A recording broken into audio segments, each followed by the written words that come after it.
டோலர்களே, இந்த வீடியோ யாரோட மனதையும் புண்படுத்துறது நோக்கமில்ல பாத்துக்குங்க. அதையும் மீறி எந்த டோலரோடைய மனதாவது புண்பட்டா அதுக்கு கம்பெனி பொறுப்பில்லை.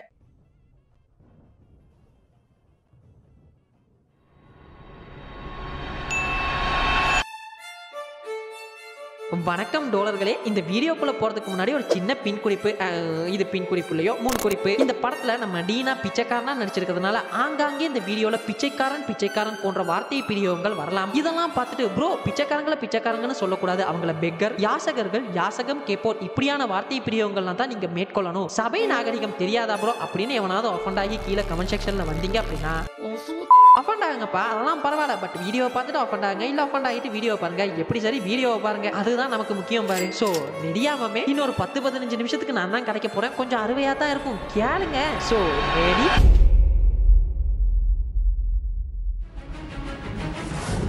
இவ்வளவு தூரம் இவர் ஏன் ஆவேசப்படுகிறார்? உணர்ச்சியின் உச்சக்கட்ட வடிவமாய் நடமாடுகிறார். யார் அவர்? இவருக்கு என்னதான் பிரச்சனை? கொஞ்சம் தள்ளி போய் விளையாடுங்க ராஜா.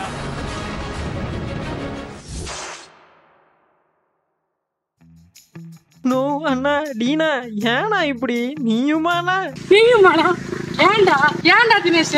நான் இந்த வருஷத்துல அதிகமா எதிர்பார்த்து ஏமாந்து போன ஒரு படம்னா நிறைய படம் இருக்குது. அந்த லிஸ்ட்ல ஒரு படம்னா அந்த குபேரா தாங்க. இந்த டைரக்டர் சேகர் கமுலா நமக்கு அதிகமா அறிமுகம் இல்லாத ஒரு டைரக்டர்னாலுமே கூட தெலுங்குல நம்மால பெரிய கை அப்படின்ற மாதிரி பேசிப்பாங்க. விஷயம் பெருசா இருக்குண்ணே. துறையண்ணே பையன் தேனி கம்பம் போடி சுத்துப்பத்தி ஏரியாவில் அவங்க வச்சதே சட்டம், அவங்க வச்சதே நியாயம்.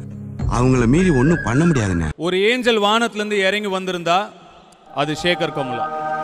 ஆனா நான் இவரோட எந்த ஒரு படத்தையும் பெருசா பார்த்தது இல்லைங்க. தெலுங்குல அனாமிக்கான ஒரு படம் வந்தது இவரோட படம். அதை தமிழ்ல நீ எங்கே என்னன்பே அப்படின்ற பேர்ல ரிலீஸ் பண்ணிருப்பாங்க. நம்ம நயன் தான் லீட் ரோலும் பண்ணிருப்பாங்க. அந்த படம் மட்டும் பார்த்திருக்கேன். நல்ல படம் தான், படம் நல்லா இன்ட்ரெஸ்டிங்காவே இருக்கும். சோ எனக்கு இந்த டைரக்டர் மேல எந்த ஒரு அபிப்பிராயமும் இருக்கல. பட் நம்ம டீனா கொடுத்த பில்டப் இருக்குதுல, அந்த பில்டப் இதுதான்டா சினிமா அப்படின்னு இருக்க போதுன்னு ரொம்பவே நம்பிக்கை வச்ச அந்த படத்துக்கு போனேன். கடைசியில சரியத்த விடுங்க. இது வரைக்கும் எத்தனையோ படங்களுக்கு ரோஸ்ட் வீடியோ போட்டிருக்கேங்க. ஆனா முதல் தடவையா ஒரு படத்தை ரோஸ்ட் பண்ண மனம் இல்லாமல் ரோஸ்ட் பண்ண போறேன். மோர் ஓவர் இது ரோஸ்ட்ன்றதை விட இந்த படத்தை எப்படி எல்லாம் பண்ணிருந்தா இன்னுமே நல்லா இருந்திருக்கும் அப்படின்றத பத்தி தான் பேச போறோம். சோ வணக்கம் டோலர்களே. அப்புறம் என்னங்க, ஆரம்பிக்கலாங்களா?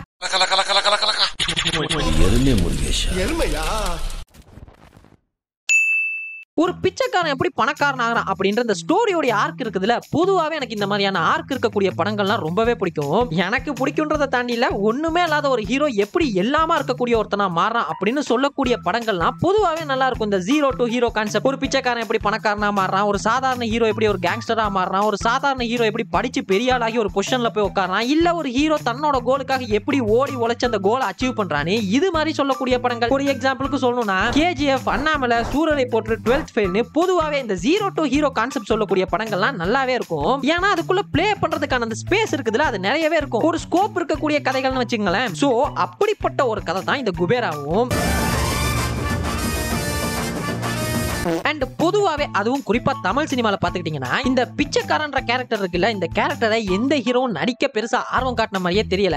ஆர்வம் காட்டுறாங்க இல்லன்றதை தாண்டில ஃபுல் அண்ட் ஃபுல்லா ஒரு பிச்சைக்காரனுடைய கேரக்டரை பேஸ் பண்ணி வந்த மாதிரியான கதைகளும் தமிழ் சினிமால வந்தது இல்லனே சொல்லலாம். எனக்கு தெரிஞ்சு பிச்சைக்காரன்ற ஒரு படம் வந்தது, அப்புறம் ரீசெண்டா அந்த கவினோட பிளடி பர்கர் அப்படின்ற ஒரு படம் வந்தது. இது மட்டும் தான் ஃபுல் அண்ட் ஃபுல் ஒரு பிச்சைக்காரனுடைய கேரக்டரை பேஸ் பண்ணி வந்த படம் அப்படின்னு தோணுது. வேற எதுவும் ஞாபகத்துக்கு வரல. மேபி உங்களுக்கு எதுவும் தெரிஞ்சிருந்துச்சு அப்படின்னா கமெண்ட்ஸ்ல சொல்லிட்டு போங்க. சோ இதனாலேயே நான் அடிக்கடி யோசிக்கிறது உண்டு, ஒரு பிச்சைக்காரன் இருக்கிறான், அவனுக்கு ஒரு நாள் ஒரு பணக்காரன் ஆகலாம் அப்படின்றதுக்கான ஒரு சான்ஸ் கிடைக்குது. அதை அவன் எப்படி யூஸ் பண்ணிக்கிறான், அதனால அவனுக்கு வரக்கூடிய பிரச்சனைகள்லாம் என்ன, இந்த மாதிரியான ஒரு கதையை பேஸ் பண்ணி, இந்த ஒன்லைனை பேஸ் பண்ணி ஏன் இது வரைக்கும் கதையே வந்ததில்ல அப்படின்னு நான் யோசிக்கிறது உண்டு.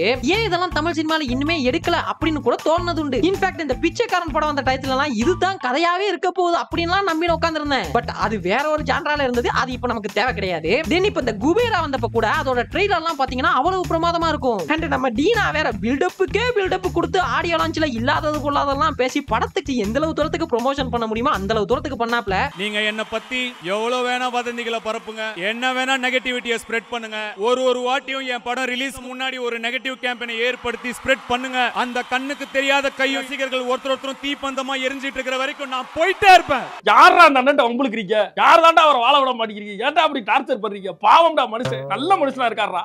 சர்ரானு படத்துக்கு போனா நல்லா ஒரு சிக்கன் பிரியாணி எடுத்து ஃபுல் கட்டுன்னு இருக்கும் பொழுது அப்படியே வாயில அதுல இருக்க ஒரு ஏலக்காய் கடிப்பட்டுச்சுன்னு வைங்களேன், எப்படி இருக்கும்? அப்படிதாங்க இருந்தது இந்த படம். அச்சச்சோ பிரியாணியுடைய மொத்த டேஸ்ட்டுமே போச்சே அப்படின்னு வருத்தப்படுறதா, இல்ல ஏன் இந்த ஏலக்காய்லாம் பிரியாணில போடுறீங்க அப்படின்னு சமயக்காரனை திட்டுறதா? அப்படியும் இல்லனா அது சரி பிரியாணினா ஏலம் காராம்பெல்லாம் போடத்தானே செய்வாங்க, இதுக்கு சமயக்காரன் எங்க திட்டுறது அப்படின்னு நம்மள நாமளே தேத்திக்கிற அந்த ஒரு கன்ஃபியூஸ்டான ஸ்டேட் இருக்குது பாத்தீங்களா? அப்படிதாங்க இருக்கும் இந்த படம் பார்த்தா. என் நிலைமை ரொம்ப மோசமா இருக்குங்க, சொல்லவும் முடியல மெல்லவும் முடியல. ஒரு யூசுவலான கார்ப்பரேட் வில்லன் இந்தியாவுடைய கடல் பரப்புல என்ன இருக்கிறத கண்டுபிடிச்சிடறான். சோ அதை தான் கைப்பற்றணும் அப்படின்றதுக்காக அரசியல்வாதி கிட்ட எல்லாம் பேரம் பேசுறான். அவங்க ஒரு 1 லட்சம் கோடி ரூபாய் லஞ்சமா கேக்குறாங்க. அதுலயும் பாத்துக்கிட்டீங்கன்னா ஹாஃப் வெயிட்லயும் ஹாஃப் பிளாக்லயும் கேக்குறாங்க. சோ இதை செய்யறதுக்கு சரியான ஆள் யாரு அப்படின்னு தேடும் பொழுதுதான் நேர்மையா வேலை செஞ்சதாலேயே ஏமாற்றப்பட்டு ஜெயில இருக்கக்கூடிய சிபிஐ ஆபீசரா இருக்கக்கூடிய நாகார்ஜுனா உள்ள வரப்பல. சோ அவர் என்ன பிளான் பண்றாருன்னா ஆள் அடையாளமே இல்லாத ஒரு 5 பிச்சைக்காரங்களை பிடிச்சி அவங்க பேர்ல ஃபேக் கம்பெனிஸ் எல்லாம் திறந்து இந்த பணத்தை கைமாத்திரலாம் அப்படின்னு பிளான் பண்ணி ஒரு 5 பிச்சைக்காரங்களை கூட்டிட்டு வராங்க. அப்படி அந்த 5ல ஒரு பிச்சைக்காரனா தான் நம்ம டீனா உள்ள வராப்ல. சோ அந்த பிளான் எல்லாம் பக்காவா போகுது. அப்போதான் அந்த கார்ப்பரேட் வில்லன் ஒரு சேஞ்ச் பண்றான். அது என்ன அப்படின்னா அந்த 5 பிச்சைக்காரங்களும் வெளியே போயிட்டு இப்படி ஒன்று நடந்துச்சு அப்படின்றத சொல்லிடுவாங்களோ அப்படின்ற பயத்திலேயே வேலையெல்லாம் முடிஞ்சதும் அந்த ஒவ்வொரு பிச்சைக்காரங்களையா கொல்ல ஆரம்பிக்கிறான். இதெல்லாம் தெரிஞ்சுமே எதுவுமே பண்ண முடியாம இருக்காப்ல நாகார்ஜுனா. சோ அந்த டீனாவுடைய டர்ன் வருது. பட் அவர் என்ன பண்றாருன்னா இப்படி இவனுங்க கொன்னுருவானுங்க அப்படின்றத தெரிஞ்சுக்கிட்டு அங்க இருந்து தப்பி போறாப்ல. அதுக்கப்புறம் என்ன நடக்குது ஏது நடக்குது அப்படின்ற மாதிரியான ஒரு கதை தான். இப்போ அந்த கதை இருக்குதுல அதை நான் சொல்லும் பொழுதே எவ்வளவு இன்ட்ரெஸ்டிங்கா இருக்குது பாருங்க. அதெல்லாம் சர்தாம் ப்ரோ. அப்ப படத்துல என்னதான் சொதப்புச்சு அப்படின்னு கேட்டீங்கன்னா இப்ப நான் சொன்னேன்ல இந்த கதை இந்த மொத்த கதையும் ஃபர்ஸ்ட் ஹாஃப்லயே முடிஞ்சிடும். நோ என்ன நான் சொல்றேன். அப்ப இந்த செகண்ட் ஹாஃப்ல டீனா என்னதான் பண்ணாருன்னு கேட்டீங்கன்னா ஓட ஓட ஓட தூரம் குறையல அண்ணா இன்டர்வல்ல தப்பிக்கிறாருங்க. செகண்ட் ஹாஃப் பூராமே ஓடுறாரு. ஏன் ஓடுறாரு எதுக்கு ஓடுறாரு எங்க ஓடுறாருன்னு ஒண்ணுமே தெரியல. அவனுங்க துரத்த இவர் ஓட, அவனுங்க துரத்த இவர் ஓட, அவனுங்க துரத்த இவர் ஓட, அவனுங்க துரத்த. இதுக்கு இல்லையா சார் ஒரு எண்டு, இதுக்கு இல்லையா சார் ஒரு எண்டு. இதுல இன்னொரு பாயிண்ட் என்ன தெரியுமாங்க? ராஷ்மி காக்கா இருக்காங்கல்ல, ராஷ்மி காக்கா அவங்க இன்டர்வல்ல தான் படத்துக்குள்ளேயே வருவாங்க. இன்டர்வல் வரைக்கும் படம் ரொம்ப பிரமாதமா தான் போயின்னு இருக்கும். கரெக்டா அவங்க உள்ள வருவாங்க. அவங்க என்ட்ரி ஆனதுக்கு அப்புறமா அத நான் சொல்ல மாட்டேன். இந்த படத்துல இன்டர்வலுக்கு அப்புறமா டீனா ஓடுறாரு அப்படின்ற அந்த ஒன்ன தவிர எதுவுமே குறைன்னு சொல்லிட முடியாது. அதுவும் டீனா இருக்கார்ல அந்த பிச்சைக்காரன் கேரக்டர்ல வாழ்ந்திருப்பாருங்க மனுஷன், வாழ்ந்திருப்பாரு. இது போக நாகார்ஜுனா அந்த வில்லனா பண்ண வடக்கு நண்பர் சுனைனா அவ்வளவு ஏன் என்னைக்குமே கிரிஞ்சு பண்ணக்கூடிய ராஷ்மி காக்காவே இதுல கொஞ்சம் மெச்சூர்டா தான் பண்ணிருப்பாங்க. அப்புறம் டிஎஸ்பியோட மியூசிக் நல்லா இருக்கும். என்ன அந்த போய்வா பாட்டோட பிளேஸ்மெண்ட் மட்டும் தான் வைக்கணுமேனு வச்சா மாதிரி இருக்கும். இதுவுமே கூட செகண்ட் ஹாஃப்ல வரதுனால அந்த செகண்ட் ஹாஃப் சாபம் அப்படின்ற கேட்டகரிக்குள்ள தான் அது வரும். இது போக கேமரா ஒர்க் நல்லா இருக்கும். இப்படின்னு இந்த படத்துல எல்லாமே நல்லா இருக்குங்க செகண்ட் ஹாஃப் தவிர. போங்கடா போங்க, ரோஸ்ட் பண்ண கூட மனசு வர மாட்டேங்குதுங்க. நல்லா வந்திருக்க வேண்டிய படம். அவன் எப்பவுமே இப்படிதான் இலை முழுக்க தடபுடலா விருந்து வைப்பான், மூளையில கொஞ்சம் பீய தடவி விட்டுருவான். சரிப்பா அப்படி இந்த செகண்ட் ஹாஃப்ல என்னதான் பிரச்சனைன்னு பார்த்தோம்னா இன்டர்வல் வரைக்குமே இதெல்லாம் நடக்கிறதுக்கு வாய்ப்பு இருக்குதுல அப்படின்னு கொஞ்சமாவது லாஜிக்கா போகக்கூடிய கதையில இன்டர்வல்ல நம்ம ராஷ்மி காக்கா கோஇன்சிடென்ஸா உள்ள வராங்க. அவங்க ஒரு தடவை அப்படி வந்தா பரவாயில்ல. செகண்ட் ஹாஃப் பூராமே டீனாவும் ராஷ்மி காக்காவும் எப்போலாம் மீட் பண்ணிக்கிறாங்களோ அப்போலாம் எதேச்சியாவே பாக்குறாங்க. ஒரு வாட்டி 2 வாட்டினா பரவாயில்ல, ஒவ்வொரு வாட்டினா எப்படி? சித்தப்பு நீங்க எப்ப வந்தீங்க? என்ன நீ பார்க்கவே இல்லையா? இல்லையா சித்தப்பு? இப்படி கோஇன்சிடென்ஸா மீட் பண்ணிக்கிறது ராஷ்மிகா மட்டுமான்னு கேட்டீங்கன்னா கிடையாது. இந்த படத்துல டீனாவுடைய கேரக்டர் இருக்குதுல அதை எப்படி டிஃபைன் பண்ணிருப்பாங்கன்னா சாவையே ஏமாத்துற கேரக்டர். அத படத்தோட ஆரம்பத்திலே சொல்லிடுறாங்க. அதாவது பல வாட்டி சாவு கிட்டக்கா போய் அங்க இருந்து தப்பிச்சு வந்துருவாப்ல. அப்படி இதனாலேயே இப்படி சொல்லிட்டாங்கன்ற ஒரே காரணத்துக்காக எப்போலாம் வில்லனுங்க துரத்துறாங்களோ அப்போலாம் அண்ணன் சாவு கிட்டக்கா போய் அங்க இருந்து தப்பிச்சு வந்துருவாரு. இது எந்த அளவு தூரம் போகும்னா ஒரு தடவை அண்ணன் ஒரு காட்டுக்குள்ள வச்சு லாக் பண்ணிடுறாங்க வில்லனுங்க. அப்போ எங்கிருந்தோ வந்த டாக்ஸ் வில்லனுங்களை மட்டும் கடிச்சு துரத்திரும். அண்ணன்லாம் ஒண்ணும் பண்ணாது. இன்னொரு சீன்ல எல்லாம் பாத்தீங்கன்னா ஒரு பில்டிங்கோட உச்சியில வச்சு அண்ணனை சரவுண்ட் பண்ணிடுறாங்க. குதிச்சேன் பாரு அங்க இருந்து அண்ணன் அவளை உச்சியில இருந்து குதிச்சு தப்பி ஓடுறாப்ல. அதாவது இந்த டைரக்டர் சேகர் கமுலா ஒரு பேன் இந்தியா படம் பண்ணணும்னு தான் ட்ரை பண்ணிருக்காப்ல. பட் ஆர்ஜின் தெலுங்கு அப்படின்றதுனால அந்த வாடை அங்கங்க கொஞ்சம் எட்டி பார்த்துட்டு போகுது. இதெல்லாம் படத்துல ஒரு வாட்டி 2 வாட்டினா பரவாயில்ல. செகண்ட் ஹாஃப் பூராவுனா எப்படி? ஐயோ மீண்டும் மீண்டுமா? அதுதான் முடிவு பண்ணிட்டீங்கல்ல. செகண்ட் ஹாஃப் பூராமே அண்ணன் ஓடுறதான் கதையா எடுக்க போறோம்னு. சோ நம்ம எல்லாருக்குமே தெரியும் வில்லனுங்க ஹீரோ துரத்த போறாங்க. ஆனா ஹீரோ சாவையே ஏமாத்திட்டு திரிறாரு அப்படின்னு படத்தோட ஆரம்பத்திலேயே சொல்லிடுறீங்க. சோ எப்படியுமே நம்ம எல்லாருக்குமே தெரியும் வில்லன் கிட்ட ஹீரோ மாட்டிக்க போறது கிடையாது. அப்படியே மாட்டிக்கிட்டாலும் அவர் சாவ போறது இல்லைன்னு தெரிஞ்சிடும். அப்போ எதுக்கு இந்த செகண்ட் ஹாஃப் அப்படின்ற ஒரு கேள்வி வருது இல்ல. பட் இங்க தான் நம்ம கவனிக்க வேண்டிய அந்த பிரியாணில ஏலக்காய் மேட்டர் உள்ள வருது. செந்தில், வேலு, தம்பி இவங்க எல்லாரையும் அன்பு வாழ்க்கையோட இணைக்கிறது ராஜன் தான்.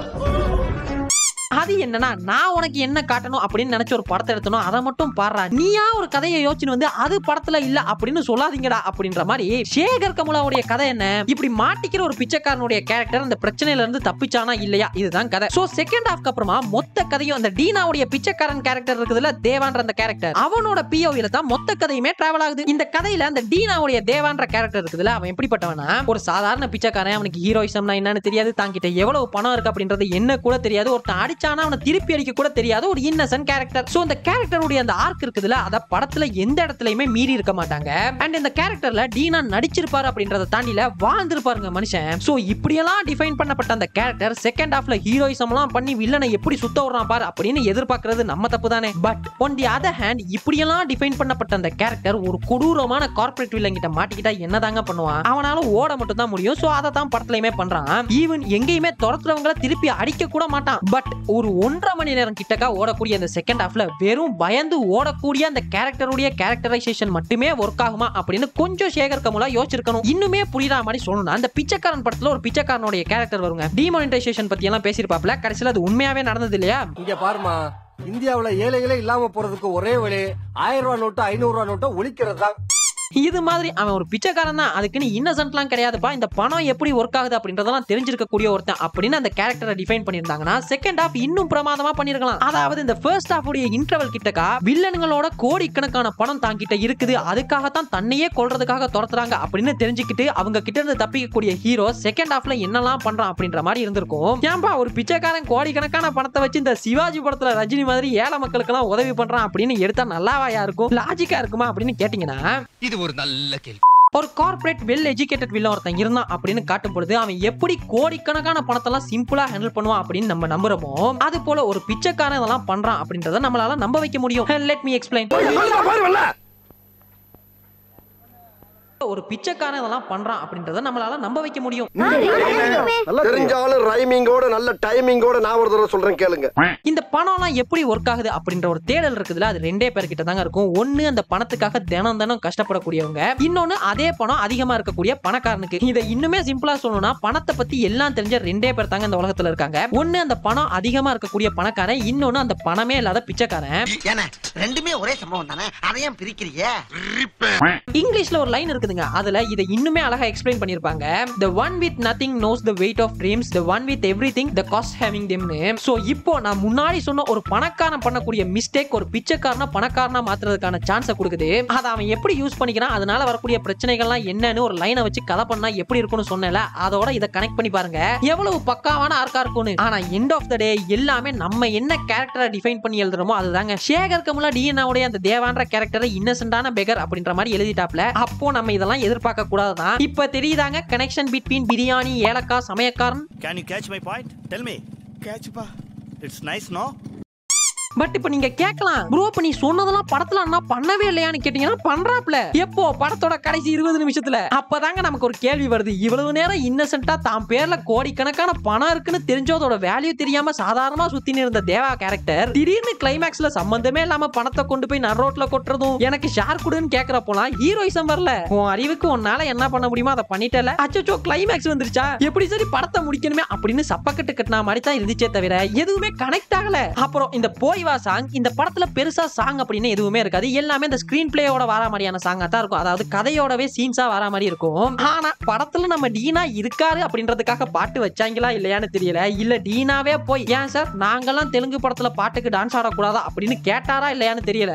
இந்த வில்லனுங்க எல்லாம் துரத்தின்னு இருப்பாங்க இந்த தேவான்ற கேரக்டரை. இந்த தேவாவோட கேரக்டர் எப்படின்னா, யாராவது பிச்சைக்காரங்க செத்து போயிட்டாங்கன்னு வைங்களேன், அவங்கள அப்படியே அனாதை போனோம் அப்படின்னு தூக்கி போட விட மாட்டாப்ல. ப்ராப்பரா செய்ய வேண்டியதெல்லாம் செய்யணும் அப்படின்னு நினைக்கக்கூடிய கேரக்டர். ஏன்னா அப்பதான் அவங்க அடுத்த ஜென்மத்துல பிச்சைக்காரங்களா பிறக்க மாட்டாங்களா. பாத்தீங்களா எவ்வளவு இன்னசென்ட்டான கேரக்டர்னு. சோ இப்படி இந்த கேரக்டரை வில்லனுங்க எல்லாம் துரத்தின்னு இருக்கும் பொழுது ஒரு பிச்சைக்காரன் செத்து போய் இருக்கதை இவர் பாத்துறாரு. இவர்கிட்ட தான் வில்லன்களோட பணம் கோடிக்கணக்கா கிடக்குது இல்ல. சோ அதை வச்சு அந்த பிச்சைக்காரனுக்கு செய்ய வேண்டிய சடங்கு சம்பிரதாயத்தை எல்லாம் பண்றாப்ல. அங்க வைக்கிறாங்க சாங். போய் வா போய் வா போய் வா போய் வா நண்பா.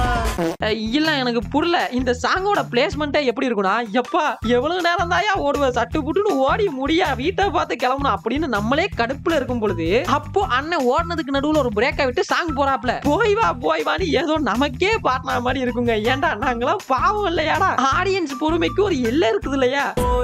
போய் வா நண்பா. அதுக்கெல்லாம் தெம்பில்ல விட்டுடுங்க. போராடுற வரைக்கும் போராடி பார்க்கணும். முடியலன்னா குடும்பத்தோட விஷத்தை வாங்கி குடிச்சு செத்து போயிடணும். இப்போ இந்த சாங்கை ஏன் வச்சாங்க அப்படின்றதுக்கு ஒரு காரணம் இருக்குதுங்க. பட் அதுக்கு முன்னாடி எனக்கு ஒரே ஒரு டவுட் இருக்குது, அதை மட்டும் கேட்டுன்னு போயிடுறேன். அது என்னன்னா இந்த மாதிரியான பெரிய ஹீரோ படங்கள் எல்லாம் கதைக்கும் கதையில இருக்கக்கூடிய ஹீரோ கேரக்டருக்கும் சம்பந்தமே இல்லாம ஹீரோ எலிவேஷன் சாங்னு ஒன்று வச்சிருப்பாங்க. ஐ மீன் இந்த ஹீரோவோடைய ரியல் லைஃப் கேரக்டரை சம்பந்தமே இல்லாம சம்பந்தப்படுத்தி அதை சாங்குள்ள கொண்டு வந்து ஒரு சாங் வச்சிருப்பாங்க. இல்ல படத்துல ஹீரோவுடைய அந்த கேரக்டர் ஆர்க்குக்கு சம்பந்தமே இல்லாம போய் ஒரு ஐட்டம் சாங் ஆடுறது இல்ல தத்துவ சாங் பாடுறதுன்னு இதெல்லாம் ஏன் பண்றாங்க அப்படின்ற ஒரு டவுட் எனக்கு ரொம்ப நாளா இருக்குதுங்க. பட் இதெல்லாம் இன்னொரு கண்டென்ட்ல இன்னொரு வீடியோல பார்க்கலாம். பட் இப்போ இதையே நான் சொன்னேன் அப்படின்னு கேட்டீங்கன்னா இது போல தாங்க ஒருத்தங்கிட்ட கோடி கணக்குல பணம் இருந்தா அது என்ன பண்றதுன்னே தெரியாம இருக்கக்கூடிய ஒரு இன்னசென்ட் கேரக்டர் திடீர்னு வில்லனுங்க எல்லாம் துரத்துறதுக்கு ஒரு கேப்ப போட்டு ஒரு தத்துவ பாட்டு படிக்க ஆரம்பிக்கிறாரு. சாவுனா இப்படிதான் இருக்கணும், பணத்தை வச்சு என்ன வேணாலும் பண்ணலாம், எல்லாரும் சல்யூட் அடிப்பாங்க, உலகமே காலுக்கு கீழே அத்து இத்துன்னு தத்துவத்தை கொட்டுறாப்ல இந்த தேவா கேரக்டர். நமக்கெல்லாம் இல்ல ஏண்டா நீயாடா இவ்வளவு நேரம் தத்தி மாதிரி நடிச்சுன்னு இருந்தா அப்படின்ற மாதிரியே இருக்கும். இந்த சாங் முடிஞ்சா இந்த சாங் பாடினதுக்கு அப்புறமா தான் அண்ணனுக்கு ஒரு ஞானமே பிறக்குது. ஓ அப்ப இந்த கோடி கணக்குல பணம் இருந்தா இங்க இருக்கக்கூடிய எல்லா பிச்சைக்காரங்களுக்கும் கல்யாண சாவு நடக்கும்ல, நம்மளும் எல்லாத்துலயும் போய் பாட்டா பாடி தரலாம்ல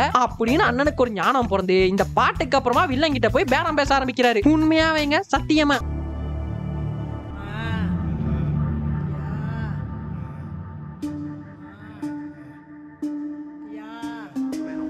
இந்த ஊர்ல இருக்கிற பிச்சைக்காரங்களுக்கு எல்லாருக்கும் வீடு சாப்பாடு கொடுக்க முடியுமா சார்?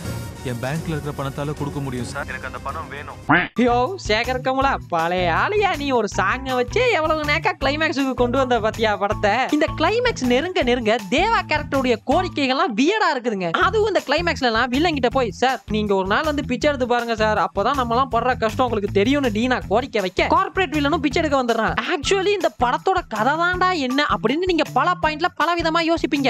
ஒரு கார்ப்பரேட் வில்லன் அரசியல்வாதிங்க கிட்ட எல்லாம் டீல் பேசி அந்த பணத்தெல்லாம் கொடுத்து முடிச்சு அந்த டீலை சக்சஸ்ஃபுல்லா முடிச்சானா இல்லையா அப்படின்றதான் கதை நீங்க நினைக்கும் பொழுது இல்ல அதெல்லாம் இல்ல குறுக்க ஒரு பிச்சைக்கான உள்ள வந்து அவங்களோட பணத்தெல்லாம் எடுத்துட்டு ஓடி போய் அதுக்கப்புறம் என்ன நடக்குதுன்றதான் கதை நீங்க நினைப்பீங்க. இல்ல அதெல்லாம் இல்ல ஓடி போன அந்த பிச்சைக்கானுக்கு ஒரு பொண்ணு ஹெல்ப் பண்ணி எப்படி ரெண்டு பேருமா சேர்ந்து வில்லனுங்களை பழி வாங்குறாங்க அப்படின்றதான் கதை நீங்க நினைப்பீங்க. இல்ல அதெல்லாம் இல்ல யோ என்னதான் கதை அதை சொல்லி தலையா அப்படின்னு நீங்க கேட்கலாம். இந்த படத்தோட கதை என்னன்னா கம்முன்னு இருந்த பிச்சைக்கானுக்கு வேலை கொடுக்குறேன்னு கூட்டுன்னு போய் கொல்ல பார்த்த குத்ததுக்காக அந்த பிச்சைக்காரன் அவனுங்க கிட்ட இருந்து தப்பி போய் நல்லா வெல் செட்டில்டான குடும்பத்துல இருந்து வந்த ஒரு பொண்ணை எப்படி பிச்சைக்காரியா ஆக்கி அதே பொண்ணை கல்யாணம் கட்டிக்கிறான் அப்படின்றதாங்க கதை. என்னடி சொல்ற? நீ என்ன சொல்ற?